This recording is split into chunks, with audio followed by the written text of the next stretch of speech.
Because you've always taken such charge.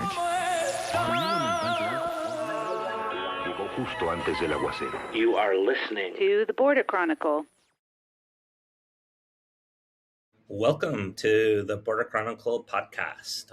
I'm Todd Miller, one of the co-founders of the Border Chronicle, and I am here along with Melissa Del Bosque, also a co-founder of the Border Chronicle. And it is our pleasure to be with you here today. And you can come check us out at theborderchronicle.com and see our various articles and podcasts. We publish every Tuesday and Thursday, and 2 podcasts a month. And this is one of them. And welcome, Melissa, to the podcast. Thank you. Yeah, that was a great introduction. Thank you, Todd. You're welcome. But Melissa and I get together every so often. I guess we're trying to do it a little bit more often, just to chat about, various things that are going on in the borderlands, chat about some things that are going on with the Border Chronicle, and just have these sorts of conversations with you, our readership, listenership, with the Border Chronicle. And I just, maybe we could just even start out, Melissa, by saying that we have done, in the last month or so, we've done 2 events, one in Douglas, Arizona, right on the border with Agua Prieta, and the other in Bisbee, which was the 3rd week of June. And in both times, we purposely went to these places to have these events in order to discuss, or in order to engage with our readership, and to have those in-person conversations, to kind of get out of the screens and the algorithms, and really, hear from our readership at the Border Chronicle, and to hear what sorts of stories that people think that we should be covering, what are some ideas that people have, what is some feedback about what we've been doing at the Border Chronicle. I think one of the things that we're trying to do is to maybe even go back to the 90s, right, Melissa, or something like that.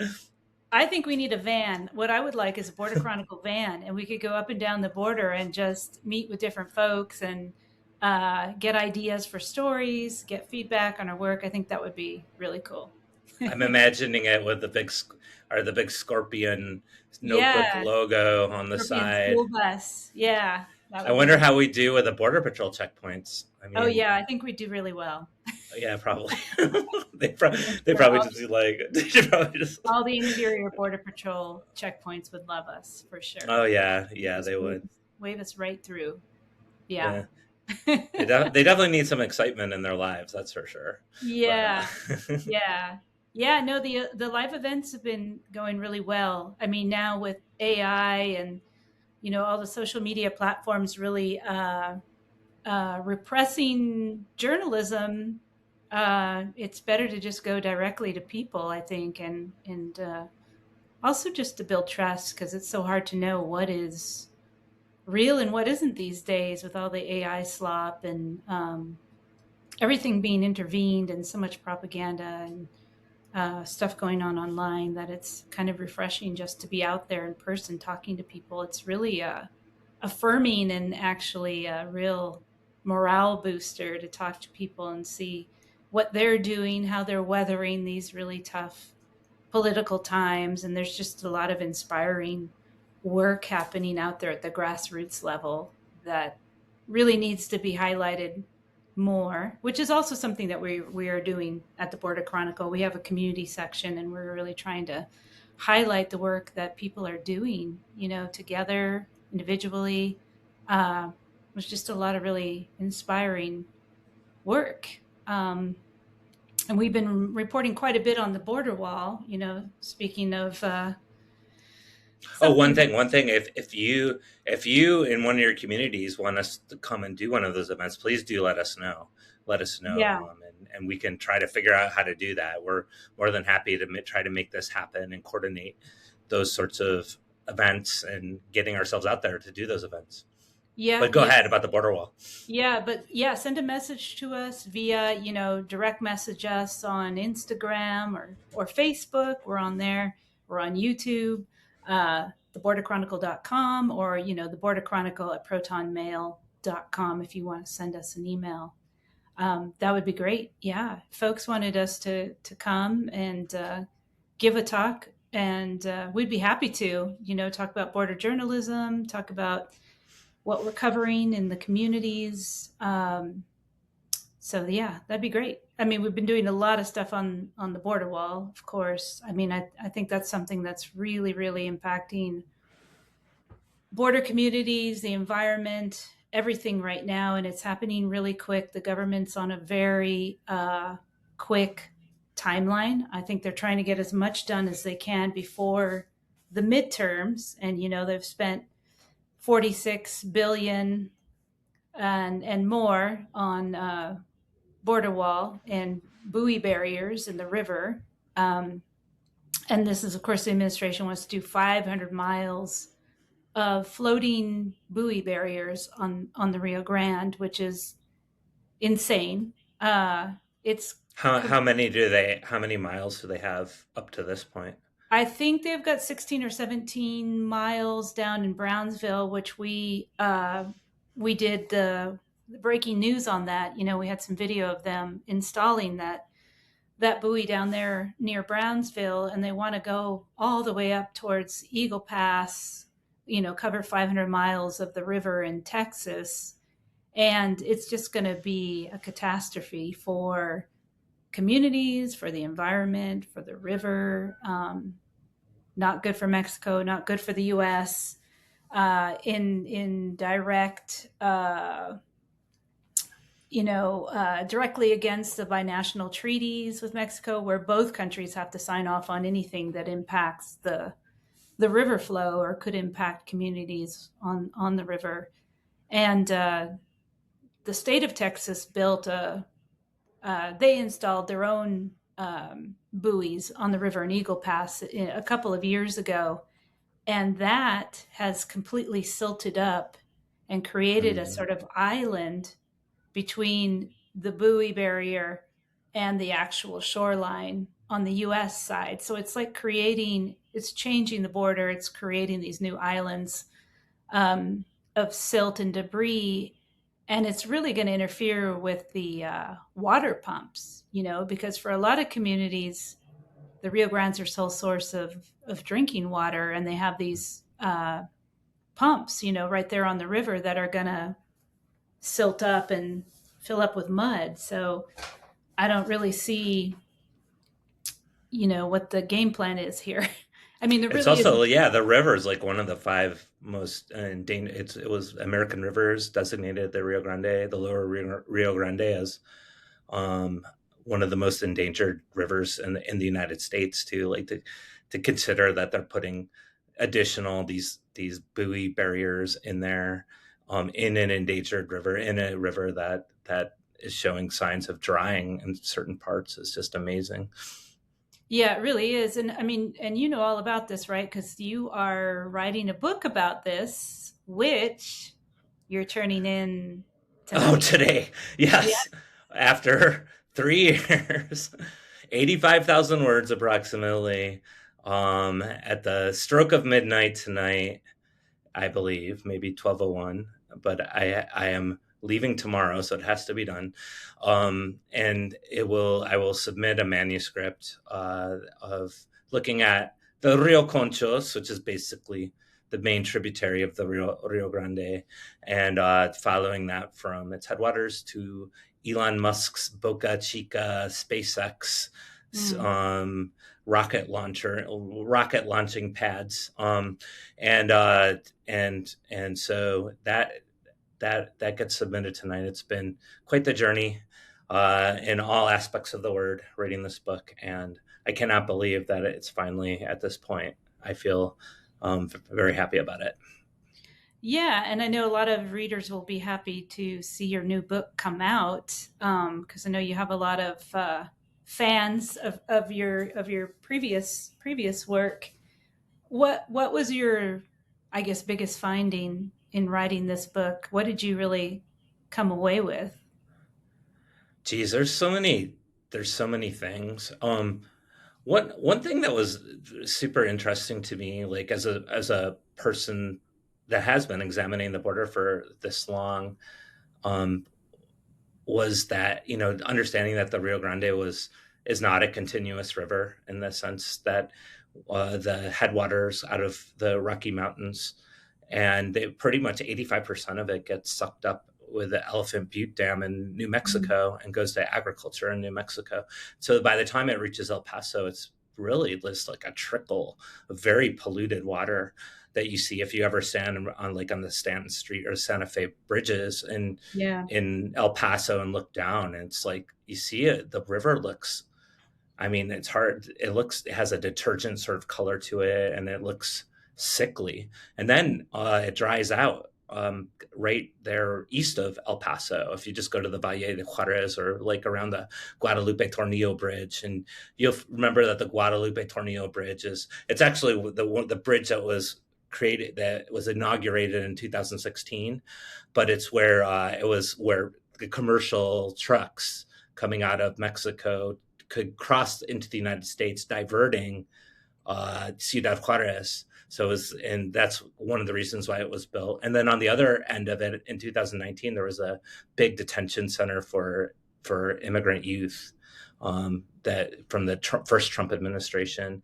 But if you go there, also that's you stand below the bridge, and it's like you have this vivid image of crackled earth, like the quintessential pictures you might have of a drought, of just seeing the crackled ground of where a river once was, where it no longer is. And this river used to flow there in the 1970s. Like, you go talk to people, older people in the Valle de Juarez, and they'll talk about the river in the 1970s and how they used to go to picnic there, and they used to go to fish there, and they used to go to swim there on the weekends and all that stuff.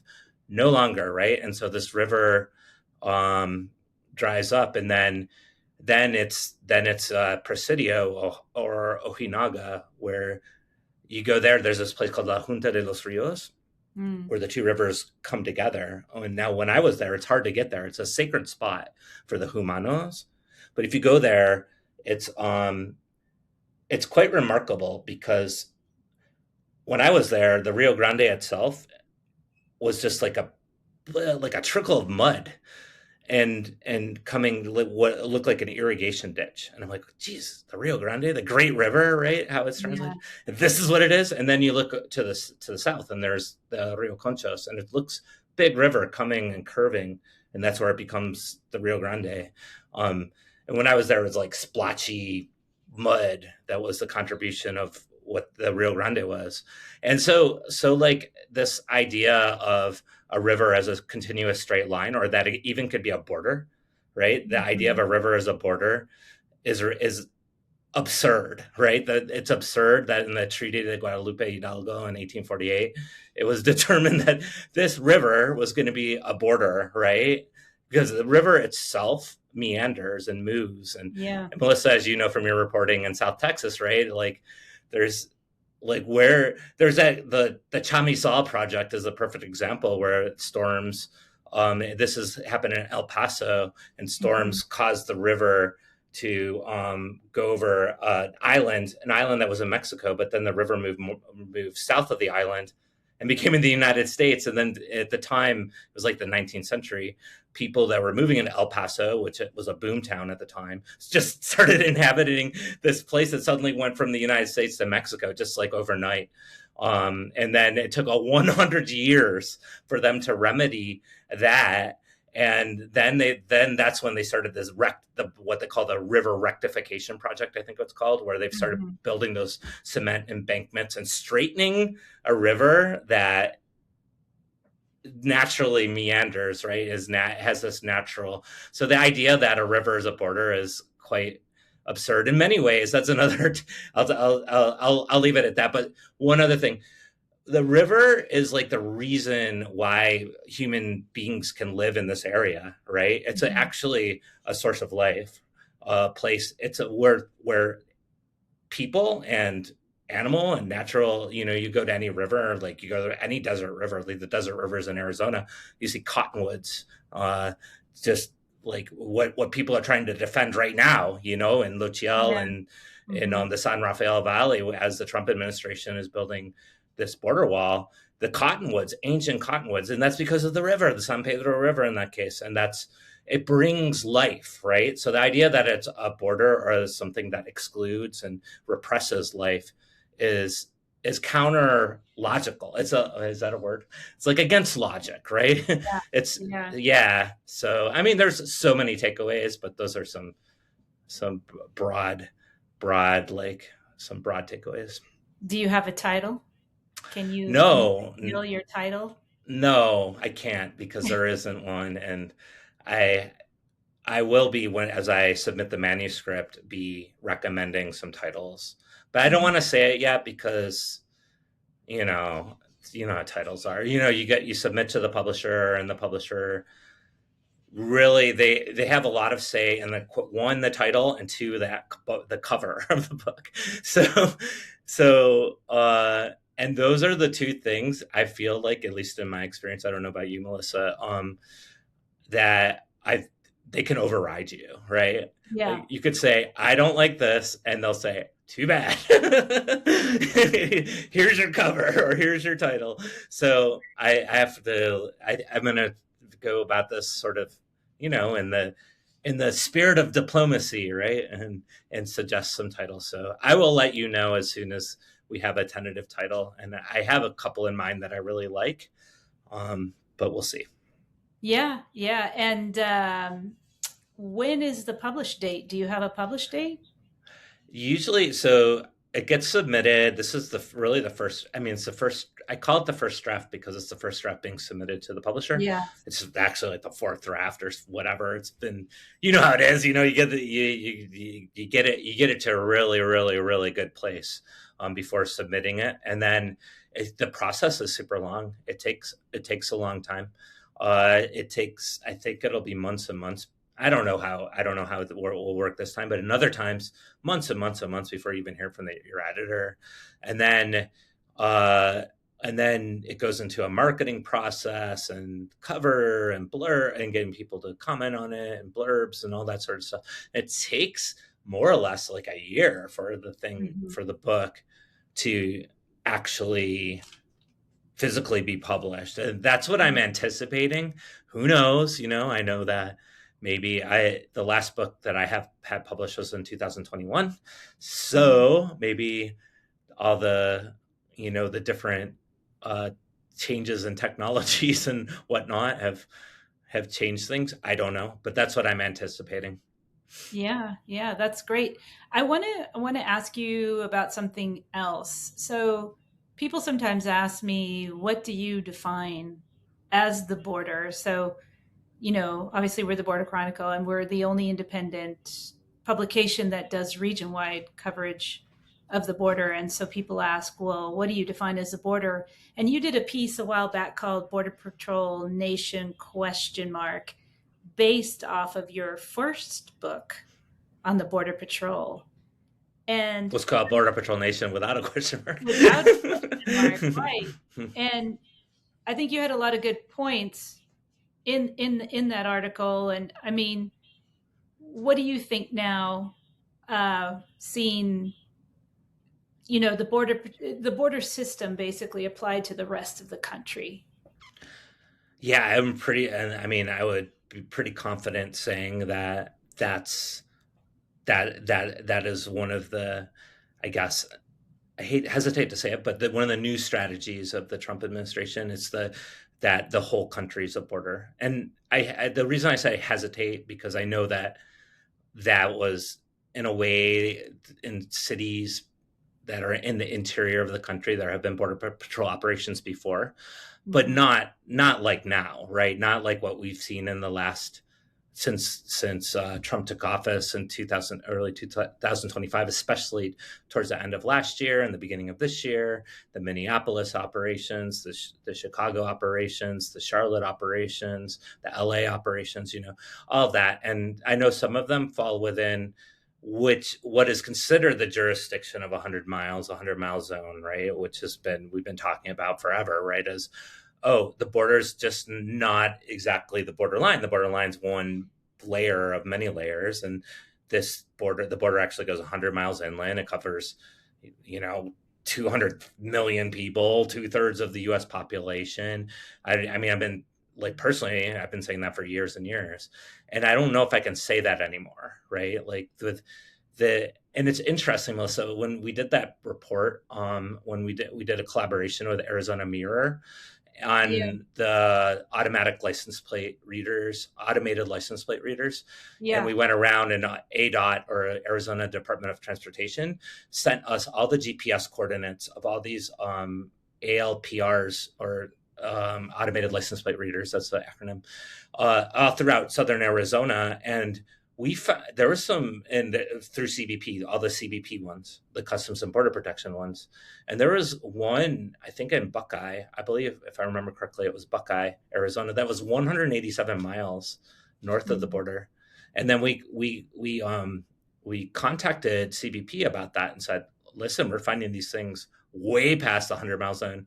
And CBP responded by saying, oh yeah, we generally try, or I'm paraphrasing. We generally try to keep in the 100 mile zone. However, and then they put about 4 different codes, like I guess there's some code and law code, like CZs, VV, like long things. According to this, and this, and this, and you can look it up. We have it in that article. We can actually put these license plate readers we can actually operate past the 100 mile zone. And I'm like, okay, here it is in writing, right? Yeah. What we've been pretty much already suspecting, which has been shown by these massive operations that the Trump administration has been doing. And I really think that's of all the changes that I see with this new version of the Trump administration. Now, we can talk about the border wall building, because that's, again, becoming a huge thing. But I would say number one by far is that this border patrol nation, like the whole country is going to be considered a border, and that means the whole country, we're in what the Constitution suspended zone, that zone where, you can be searched or seized, you can be interrogated based on the discretion of whatever ICE agent or whatever Border Patrol agent. They're working hand in hand. They should be considered hand in hand. And those operations, of course, a lot of them were like spearheaded by Greg Bovino, who's the El Centro sector chief, who's run like I'm sorry, yeah, he's retired now. He's running to be international Mussolini or something. Oh.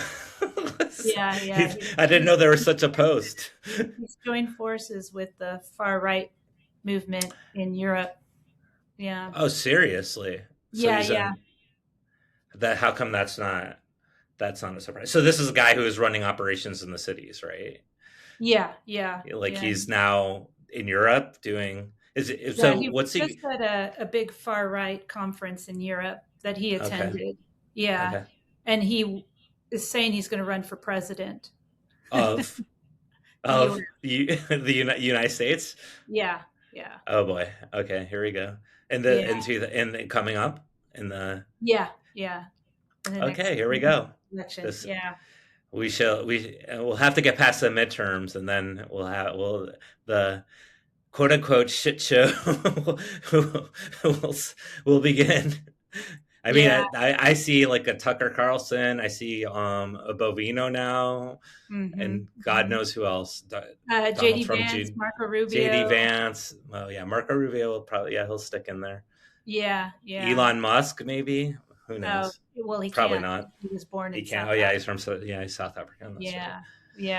But but just to drill down on it. So when you say the border, and actually we've been publishing this very interesting series called The Everywhere Border, which really, illustrates that further, even outside the borders of the United States, applying to people who have been deported,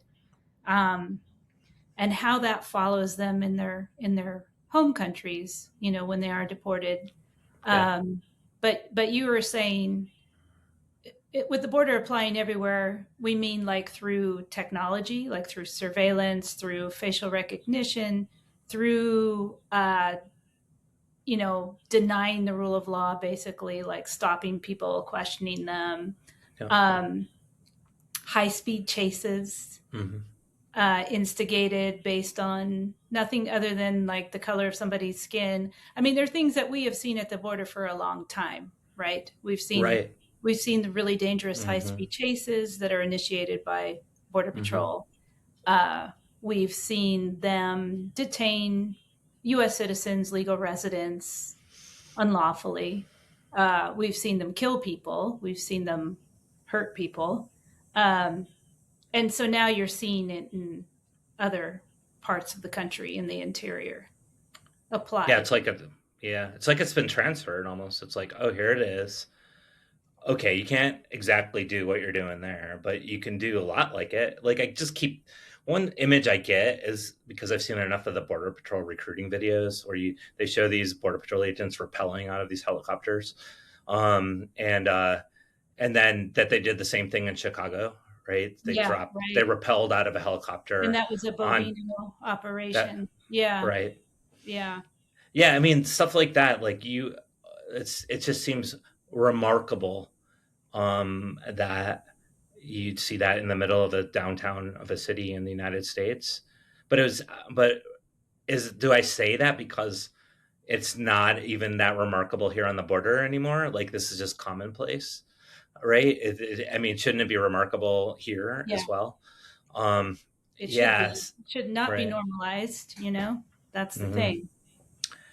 Yeah. And so it's not only normalized, it's now being transferred, and that's just one example. And the sort of perimeter surveillance, the zones of exclusion and inclusion, like you can't like there's so many. You see that they're so good at that, right? And you see like lines of border patrol and ICE agents like doing perimeter surveillance around different places where people can't pass, and I'm just like, well, they're doing the Right. things that they know how to do, right? And Yeah. this all I keep Melissa, I keep thinking back to that incident in Portland, like in 2020, I believe it was right after George Floyd, when there was protests in Portland, when a BORTAC, which is the Border Patrol Tactical Unit, unmarked and plainclothes and with an unmarked vehicle, like grabbed protesters off the streets, Yeah. and Right. Yeah. arrested them. They were Yeah, picking people up and that was like killing a them. glimpse. Yeah, pretty much.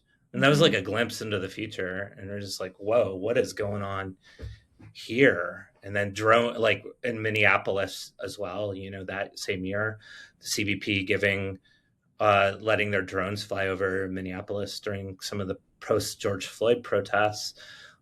Just like the border coming through, in Minneapolis's case, is 300 miles from the border. So it's way out of the 100-mile zone.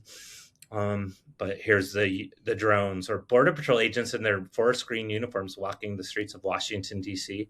as this happened. That is that just like to see that image of what I've just been so used to seeing here, right? Hmm. But seeing it in Washington D.C. is like, because I actually I was there when there was something going on with Border Patrol, and it might have just been like a parade or something, but it was just quite shocking to see the insignia, and then knowing that they have been in operations in DC as well, so yeah. Yeah. No. Though DC is technically in the 100-mile zone, if you want Yeah. to get Right. technical. I mean, the entire perimeter of the U.S. is Yeah, considered within that 100-mile Constitution. Well, I guess the ACLU yeah, called it the Constitution Free Zone, but they don't like it when you refer yeah, because because the Constitution is still exists. It's sure does. not recognized. So what do we call it? Like I've thought Constitution mangled zone, or Yeah, it's Constitution. I don't know. I've tried to Constitution. like, yeah, Constitution, like, yeah, Yeah. yeah. Um, with regards to speaking of the Constitution, with regards to the border wall, we've been getting a lot of reports from up and down the border, with reports of like surveyors in people's backyards, um, threatening sacred sites. And in the Mhm. case of Southern Arizona, they've already done that by damaging the intaglio, that the sacred site belonging to the Tohono O'odham Mhm. Um, Mhm. yeah, it just seems like it's happening really fast and all at once, everywhere. And I read somewhere that, CBP and DHS, they're getting so much money now that it's the money really that's determining the policy, not the other way around.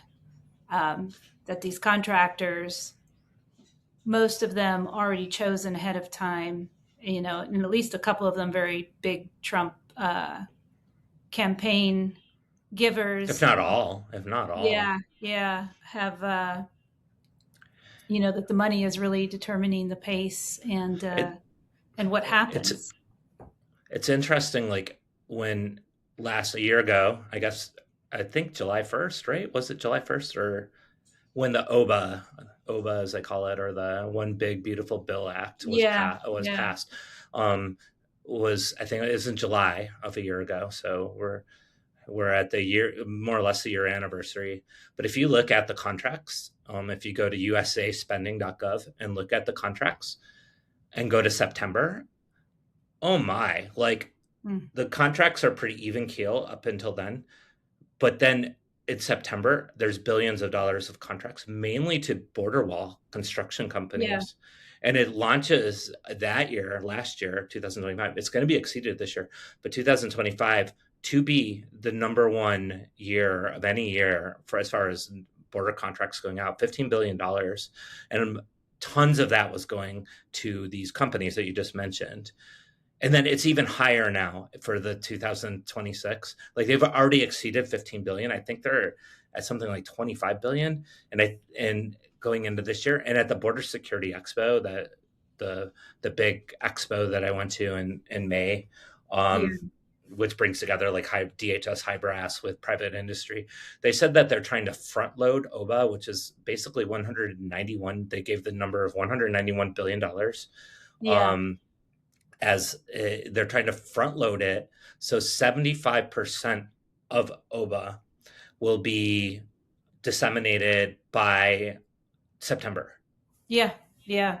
Right. So, Yeah, there was just an article in Axios that the new DHS Secretary Mark Wayne Mullen wants it spent by 2027. I mean, like this the whole year. thing. Yeah. Or And then technically it ends in 2029 or something like that, I think. yeah, right. Something like that. Yeah.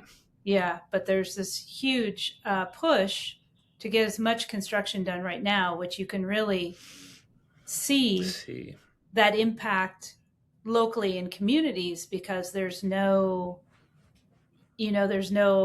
rule of order or rule of law. There's no reaching out to landowners to like have them sign the forms for entry, and then they've got these forms that they have landowners, like if they sign it to allow them to survey, it actually means they can just start construction, which I don't think a lot of landowners understand that.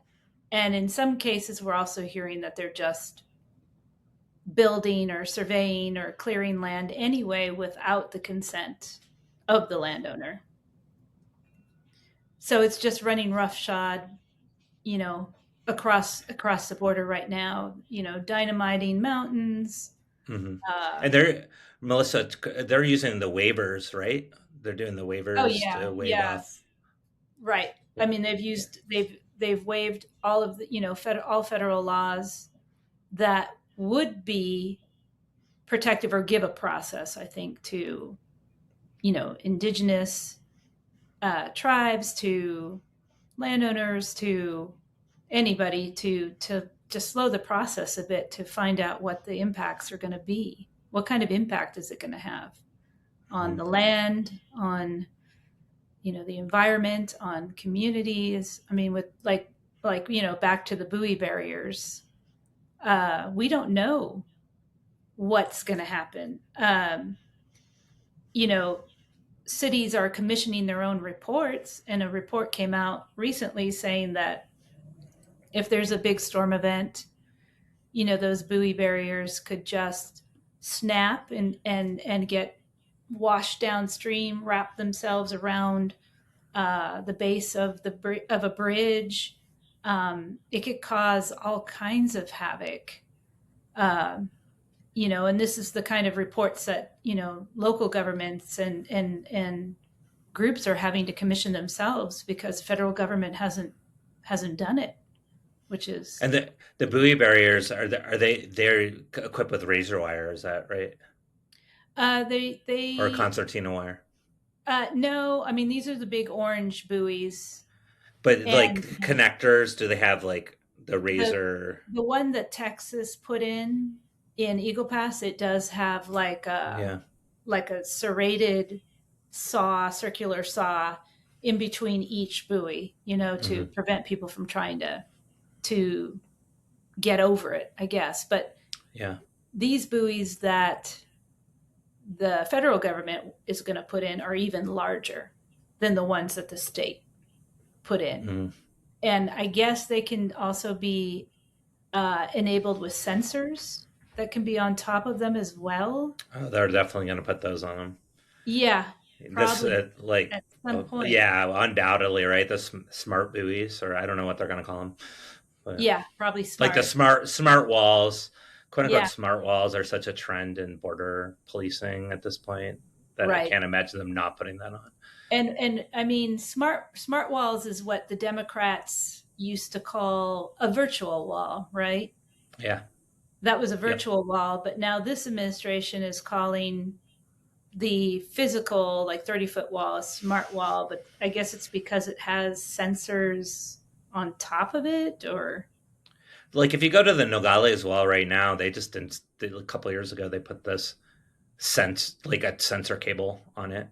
Um, because I remember I did a report for the Border Chronicle on this, and I yeah, tried to like talk to the CBP guy about it, and he wouldn't tell me. He just said because they took down the concertina wire that's of course on the U.S. side of the wall. Like if you hmm, go to the border, for people who haven't been there, you go anywhere and you're going to see like rows and rows of coiling concertina wire, but on the U.S. side, they started removing it on the U.S. side in this during on a swath of the border wall in Nogales. So I'm like, okay. So I called like they ran a story in the Nogales Sonora newspaper saying that they were removing the razor wire.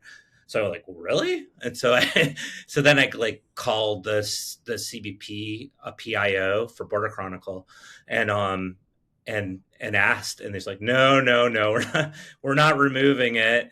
And he said, we're putting in, shall we call them? I'm paraphrasing. I'm not. Capabilities is the word he used. And I went, what are the capabilities? And he said, I don't. I can't tell you what the capabilities are.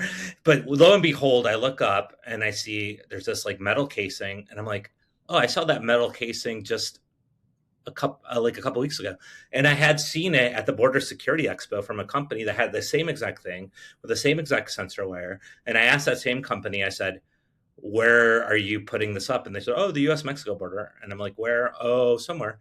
And then I'm like, "Oh, that's it, right?" So that's like this installation. What many people thought was them finally removing the concertina wire, which is a demand of many border mayors yeah, in Nogales to like get this thing out of here. There's a danger to kids, right? yeah, And then not only didn't they do that, they've installed the smart wall capabilities, quote unquote, and then now they put the concertina wire back up, so there's a fresh rows of coiling razor wire for everyone's viewing pleasure.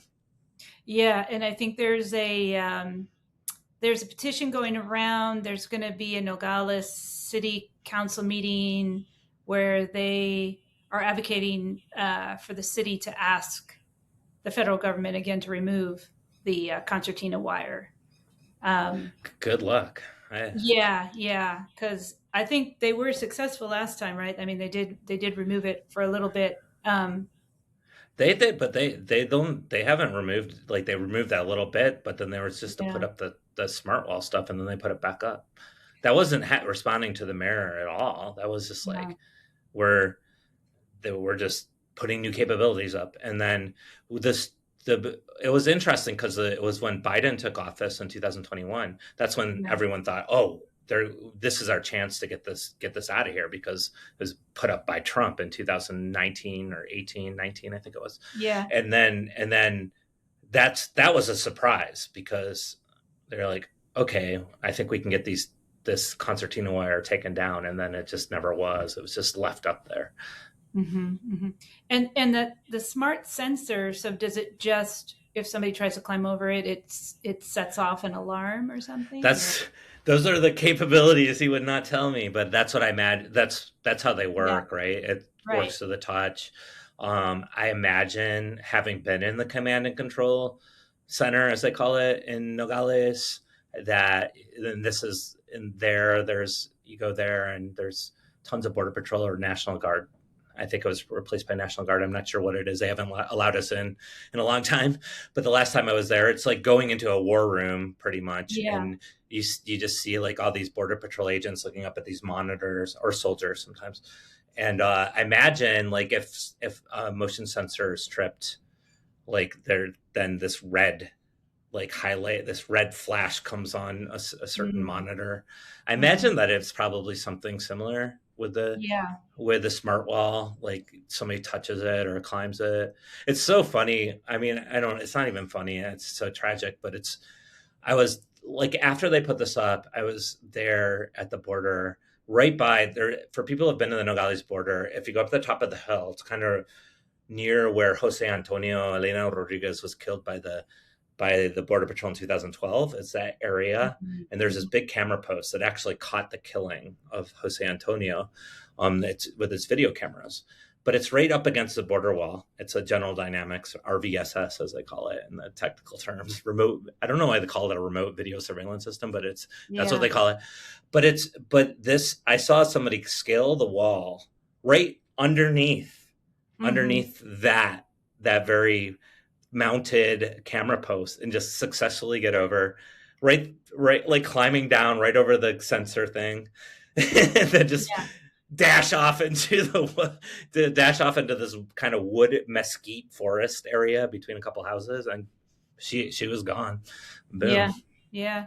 I saw something similar a couple of years ago when I was there with a journalist from Europe. I'd taken him down to check it out, and a man and a boy came over the fence right in front of us and just ran off into the same area. Was it the same area? Yeah, more or less the same area.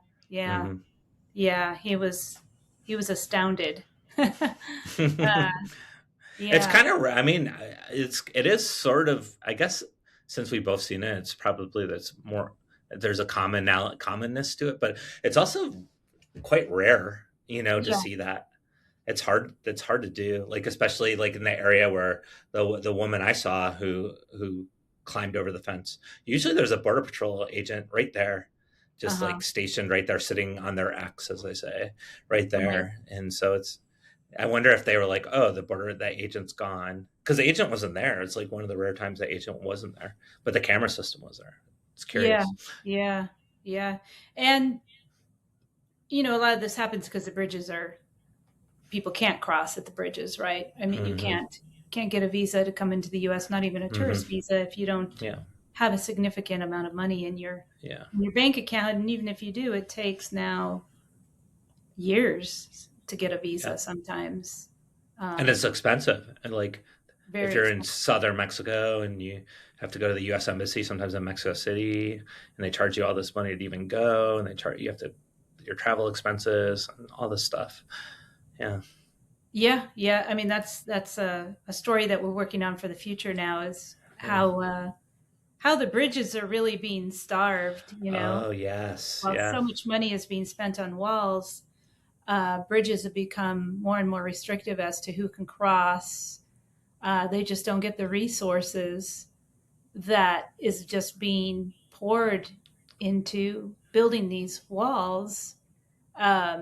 And of course, that money is being pulled from our social safety net too. It's being pulled from healthcare. It's being pulled from, childcare, education, to build these massive walls that are going to enrich a small group of people at the expense of all of us. Really? Yeah. So you're working on that story, right, Melissa? Yeah, and this is an idea that I got from our meeting in Douglas. meeting with people down there in the community, and them bringing up the fact that, because in the borderlands, a lot of people go back and forth. They have family on both sides. They might live in Sonora, but they work here in the U.S. And it's just becoming more and more difficult for people to live a binational lifestyle, which is really the superpower of living in a border community, is just having the best of both worlds, literally. Mm-hmm. And that now being just shut down, to the point where only the really wealthy people have the option to go where they want, in their private jet or whatever. But if you're not wealthy, and you want to cross, it's just becoming more and more difficult. There's long lines, or they close, the ports of entry close early. There's not enough agents, and they're not, they're not doing any kind of immigration really, there at the ports of entry. So it's just really becoming more and more restrictive, which is really unfortunate. Yeah, totally. It reminds me too of how, at that Douglas meeting too. It's just so great, like talking directly with people and getting that idea. And then another person who was there mentioned really, and I think one of us probably will go and interview her at one point, probably maybe me. At least I want to, but it could be any one of us. And she made this she underscored the point that outside of the border, right, outside of this place, like you were just saying, Melissa, where you should, like, border residents often can cross back and forth pretty easily to the two different countries. And she says I feel totally secure here and I feel insecure elsewhere, right? So Yeah. totally inversing this idea of border danger, to like, this is the place I feel most secure. And and then she says, when I'm out away from here, I don't feel this way, which I thought was just incredible, flip on the head of a concept, that is probably just a myth that you have running through, the national, the more broader, like, probably more mainstream culture, right? That the border is this dangerous area. And we've been saying for so many, how many thousands of times have you said, like, El Paso is the safest city in the United States? Or I don't know. And right? most of the country will never believe you. Yeah. And you show them the data. Yeah, you show them the It's data fun. and everything. Yeah, FBI and law enforcement statistics. Yeah, I mean, I've done so many of those stories over the years where most, the rest of the country just doesn't believe you, just because of the overarching narrative that they always hear about. It's a war zone, how dangerous it is, and so forth. But so that was eye-opening when she said, I was on the East Coast and I couldn't wait to get back to the border, where I just felt safer. I felt safer at the border. Yeah. Yeah. Yeah. That says it all. Yeah. Well, we should probably wrap things up. And thanks everybody for listening. And I guess we're going to be out the last couple of weeks of July, sort of on a break. But yeah, we've got lots of good coverage coming up. Some cool stuff that we're doing, and we hope you all will stay tuned and tell your friends and family. Subscribe to theborderchronicle.com. Word of mouth really helps us a lot. And if you're listening to this podcast, give us a good rating on your podcast platform so that others can find us out there in the social media ether. Yeah, and we're really thankful too to Jose Olivares, who edits this podcast, and we're very lucky to have him. Sure. Yeah, thanks a lot. And we'll be seeing you around for sure. All right. See you, everybody. That does it for this episode. Thanks so much for listening. This episode was edited by Jose Olivares. And if you liked what you heard, please rate us on your favorite podcast platform. It'll help others find our show.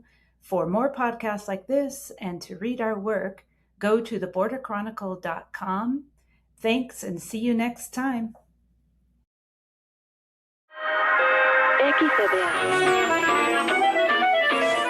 Because you've always taken such charge. Llegó justo antes del aguacero. You are listening to the Border Chronicle.